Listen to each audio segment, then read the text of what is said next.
नमस्कार मंडळी, श्री स्वामी समर्थ. जय जय स्वामी समर्थ.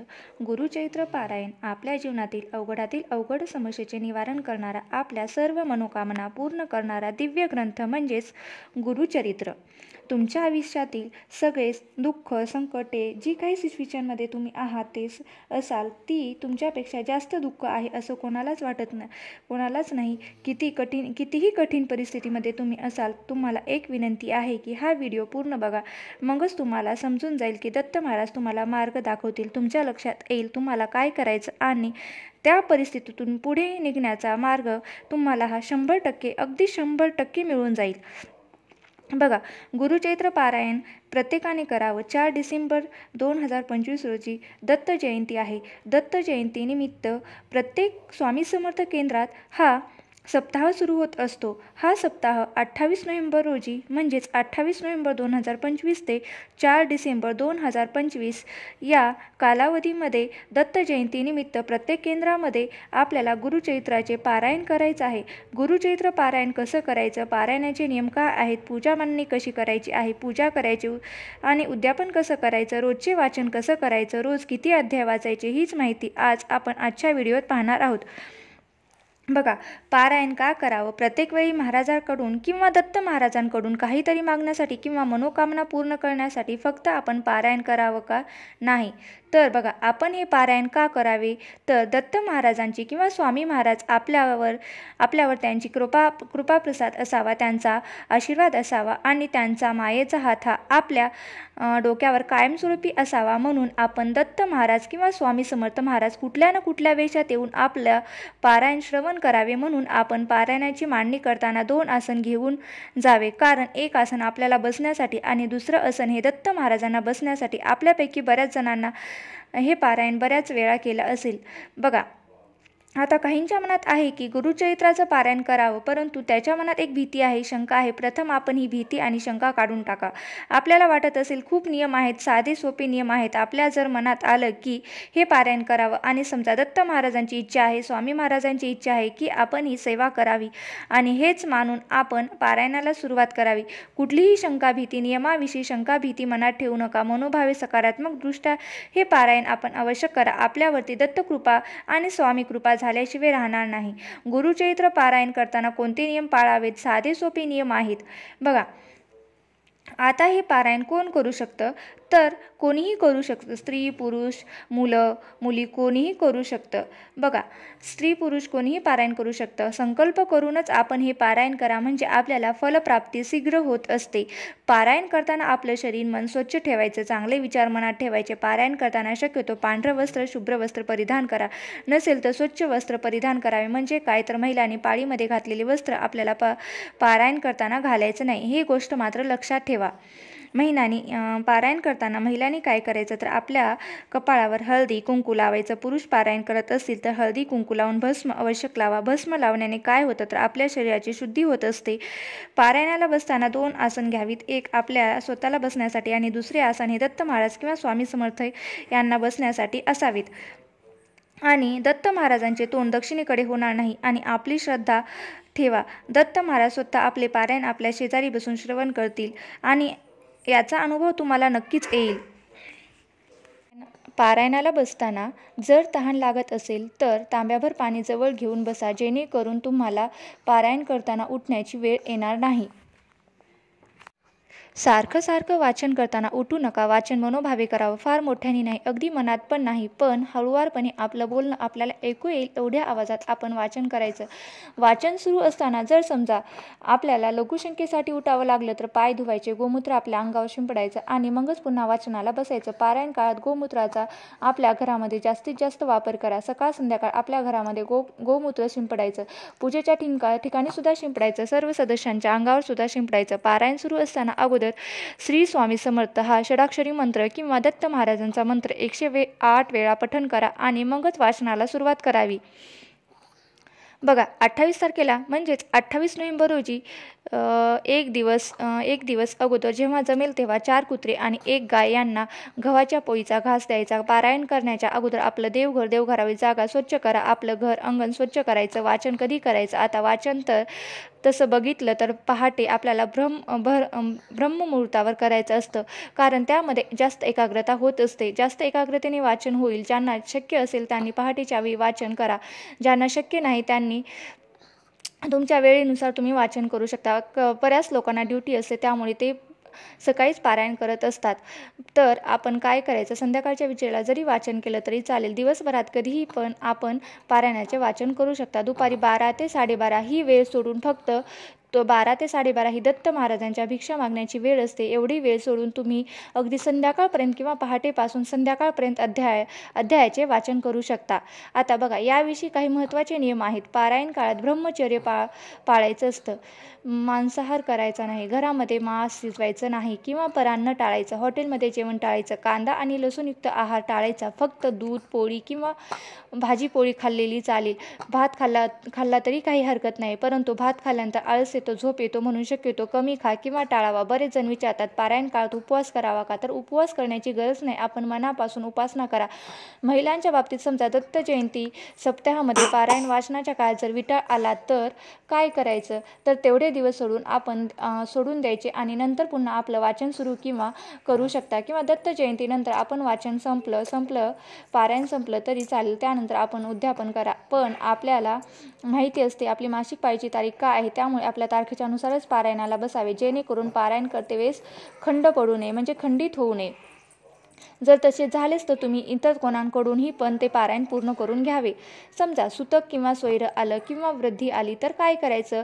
थांबून घ्यायचं का तेवढे दिवस आणि त्यानंतर आपलं पारायण पूर्ण करावं. रोज त्या पूजेच्या ठिकाणी म्हणजेच पोथीला, पूजेला सकाळ संध्याकाळ आपल्याला नैवेद्य दाखवायचा असतो. आपल्या घरात आपण जे अन्न बनवत असतो त्या अन्नाचा नैवेद्यसुद्धा सकाळ संध्याकाळ रोज नैवेद्य दाखवायचा असतो. आरती करायची असते. शक्य झाल्यास रोज रात्री विष्णू सहस्त्रनाम स्तोत्र वाचायचं, गीताई वाचायचं आणि मनाचे श्लोक वाचायचे, म्हणजेच काय तर शांतीपाठ करायचा असतो. तो आपल्याकडून राहता कामा नये. म्हणजे आपल्या पारायणात काही चुका झाल्या असतील तर त्या आपण शांतीपाठ केल्यामुळे त्या चुकाची आपल्याकडून क्षमा प्रार्थना होत असते. म्हणूनच विष्णू सहस्त्रनाम वाचणं म्हणजे शांतीपाठ करणं महत्त्वाचं आहे. पारायण काळामध्ये गादीवर झोपू नका. जमिनीवर चटई किंवा घोंगडी अंतरावी, त्यावरती झोपायचं. घरामध्ये शांतता ठेवा. भांडण करायचं नाही. अखंड दिवा लावायचा. अखंड दिवा पारायण काळात विझणार नाही याची काळजी घ्या. चुकून विझला असतं क्षमा मागून फक्त दिवा प्रज्वलित करा. सप्ताहामध्ये गुरुचरित्राची जी पोथी असते ती पवित्र जपायची पोथी असनावरती ठेवूनच वाचन करा. आपल्या हातामध्ये किंवा मांडीवरती पोथी घ्यायची नाही. पोथी सारखी हलवायची नाही. पोथी वाचन झाल्यानंतर स्वच्छ वस्त्रामध्ये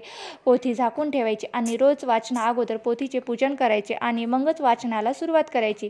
तर हे साधे सोपे नियम आहेत. फक्त 7 दिवस आपल्याला हे नियम पाळायचे आहेत. आपलं जीवन बदलून जाईल याची मी आपल्याला खात्री देते. प्रत्येकाने हे मनोभावे पारायण करा. बघा, सगळं काही ठीक होईल. जे आपले आहेत ना तो भगवंत आहे. बाकी जे काही आहे ते सगळे स्वार्थी आहेत. तुम्ही त्यांच्याशी भांडा, बोला, रागवा, त्यांची पूजा करा ना करा, पण जेव्हा तुम्ही अंतःकरणातून हाक मारताना स्वामींना किंवा दत्त महाराजांना, ती एक अशी शक्ती आहे की तुम्ही जेव्हा अंतःकरणातून मारलेल्या हाकेला ते नक्कीच प्रतिसाद देतील. त्यामुळे जी काही परिस्थिती आहे शांत व्हा, थोडंसं स्टेबल व्हा आणि गुरुचरित्र पारायण करायला सुरुवात करा.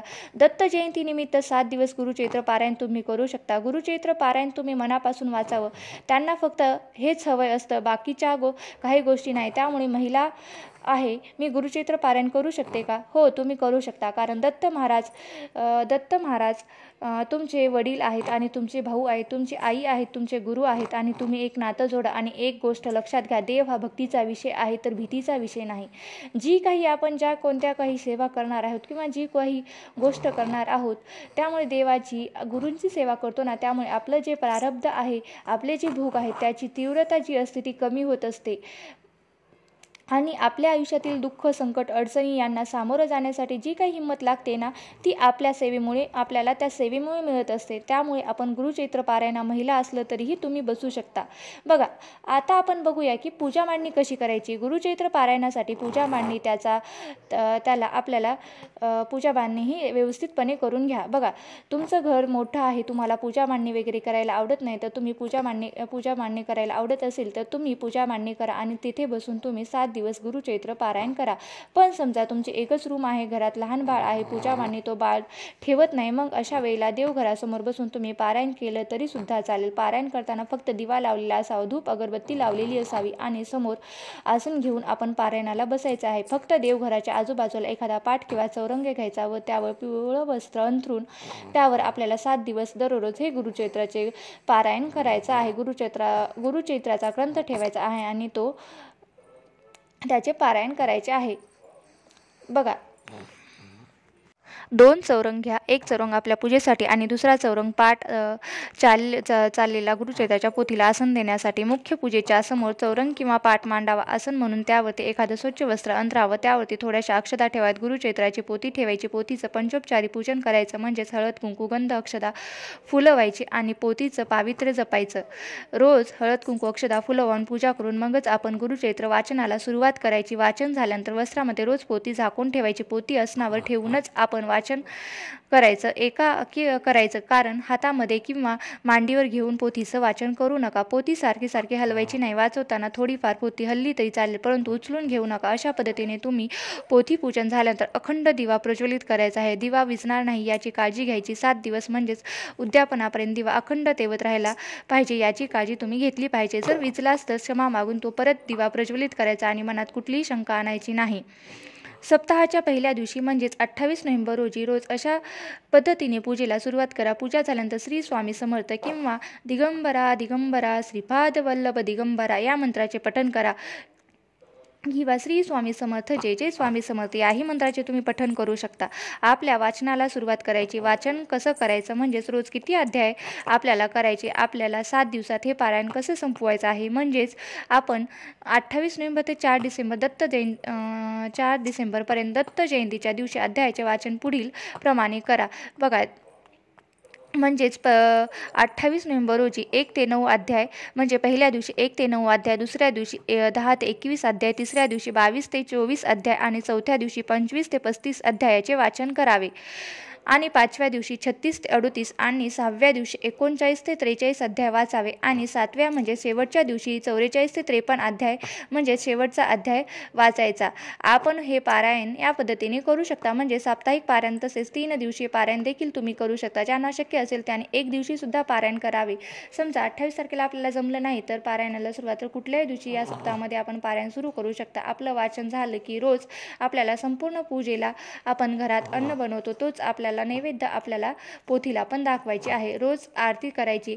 तर अशा पद्धतीने आपल्याला 28 नोव्हेंबर ते 4 डिसेंबर या दरम्यान गुरुचरित्राचे हे पारायण करायचं आहे. 4 डिसेंबरला दत्त जयंती आहे. उद्यापन कधी करायचं तर 4 डिसेंबर म्हणजे दत्त जयंतीपर्यंत आपल्याला सर्व वाचन पूर्ण करून घ्यायचं आणि 5 डिसेंबर रोजी आपल्याला उद्यापन करायचं आहे. कारण दत्त जयंतीच्या दिवशी उपवास असतो, तर आपल्याला दुसऱ्या दिवशी उद्यापन करायचं. उद्यापन कसं करायचं तर 5 डिसेंबर रोजी म्हणजेच उद्यापनाच्या दिवशी सकाळी लवकर उठायचं, स्नान संध्या आपटून आवरून घ्यायचं, पूजा वगैरे करून घ्यायचं, हळद कुंकू घ्यायचं, पूजेवरती हळद कुंकू अक्षता व्हायचं आणि मनोभावे दत्त महाराजांचे आणि स्वामी महाराजांचे ध्यान करायचे, दर्शन घ्यायचं. या दिवशी आपल्याला विशिष्ट नैवेद्य दाखवायचा असतो. त्यामध्ये प्रामुख्याने पुरणपोळीचा नैवेद्य असतो, कारण दत्त महाराजांना आणि स्वामी महाराजांना पुरणपोळी खूप आवडते. तसेच घेवड्याची भाजीसुद्धा खूप आवडते. त्यामुळे शक्य झालं तर पुरणपोळी आणि घेवड्याची भाजी हा नैवेद्यामध्ये समावेश करा.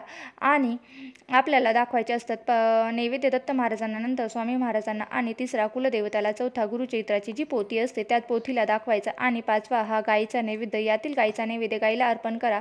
बाकीचे नैवेद्य असतात ते आपण आरती झाल्यानंतर घरातील नैवेद्य प्रसाद म्हणून आपण सगळ्यांनी घरात खावे. बाहेर कोणालाही देऊ नका. नैवेद्य दाखवल्यानंतर आपल्याला आरती करायची असते. आरत्यामध्ये प्रामुख्याने तुम्ही पहिली आरती जी घेणार आहे ती गणपती बाप्पांची आरती घ्यायची. आरती ही दत्त महाराजांची, स्वामींची आणि गुरुचरित्राच्या पोथींची आरती आवश्यक म्हणावी. ह्या दिवशी जर आपल्याला शक्य झालं तर एखादं मिळवणं किंवा झोडपं शक्य झालं तर तुम्ही जेवू घाला. एखादी समासन अवश्य जेवू घालावी. त्यांची ओटी भरावी, मान सन्मान करावा, दक्षिणा द्यावी. शक्य झालं तर दान करा. समजा जोडप्याला जेवू घालायचं जमलं नाही तर सिधा बाजूला काढायचं आणि त्या सिध्याचं पूजन करायचं आणि ते सिधा एखाद्या गरजू व्यक्तीला किंवा गरिबाला तुम्हीही देऊ शकता. किंवा तुमच्या घराच्या आजूबाजूला दत्त महाराजाचे कोठे मंदिर असेल किंवा स्वामी समर्थ महाराजांचे केंद्र असेल तर तेथे तुम्ही जाऊन देऊ शकता. तुमच्या ओळखीचे कोणी गुरुजी वगैरे असतील तर तुमच्या आजूबाजूला राहत असतील तर त्यांनासुद्धा तुम्ही हा सिधा दिला तरी चालेल. याप्रमाणे साधं सोपं उद्यापन करायचं आहे. समजा अशाच वेळेस जर भिकारी आपल्या दारात असेल तर त्यांना तृप्त करा, कारण दत्त महाराज कुठल्या ना कुठल्या वेशात येऊन आपल्या भक्तांची परीक्षा घेत असतात. मनोभावे जर आपण पारायण केलं ना तर काही ना काही फलश्रुती आपल्याला अनुभवायला येत असते. बघा, आजचा व्हिडिओ कसा वाटला तो मला नक्की कमेंटमध्ये सांगा. काही अनुभव आपल्याला आला असेल तर मला कमेंट बॉक्समध्ये नक्की शेअर करा, जेणेकरून हा अनुभव वाचून मी इतर दत्तभक्त यांना सांगू शकेल आणि त्यांनाही पारायण करण्याची प्रेरणा मिळेल. अशा पद्धतीने विधिवत गुरुचरित्राचे पारायण करा. तर हा माहितीपूर्ण व्हिडिओ कसा वाटला? व्हिडिओ आवडला असेल तर व्हिडिओला नक्की लाईक करा, शेअर करा आणि चॅनलला सबस्क्राईब करायला विसरू नका. व्हिडिओ शेवटपर्यंत पाहिल्याबद्दल मी अगदी मनापासून आभारी आहे. खूप खूप आभारी आहे. धन्यवाद. श्री स्वामी समर्थ. जय जय स्वामी समर्थ. दिगंबरा दिगंबरा श्रीपाद वल्लभ दिगंबरा दिगंबरा दिगंबरा श्रीपाद वल्लभ दिगंबरा.